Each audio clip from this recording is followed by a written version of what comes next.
નથી કે જે આદિવાસીને આદિવાસી તરીકે સાબિત કરે, કારણ કે બંધારણની અંદર પણ આદિવાસી શબ્દ નથી.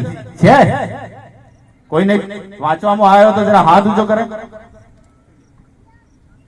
નથી, કારણ કે આર્ટિકલ 342, 342(2), 366 ખંડ 25 એસટી શેડ્યુલ ટ્રાઇબ, આદિવાસી શબ્દ ક્યાંય નથી.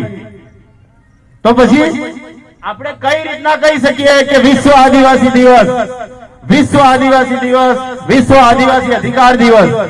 આદિવાસી શબ્દ તો ક્યાં છે જ નહીં.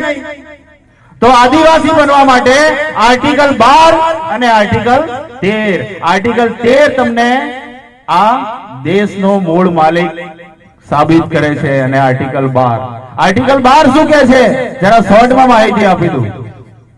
કેન્દ્ર સરકાર અને રાજ્ય સરકાર એ ભારત સરકારની અંતર્ગત આવે છે. તો કેન્દ્ર સરકાર દિલ્હીમાં, રાજ્ય સરકાર ગાંધીનગરમાં. તો ભારત સરકાર કોણ? આ જે બેઠા છે એ ભારત સરકાર.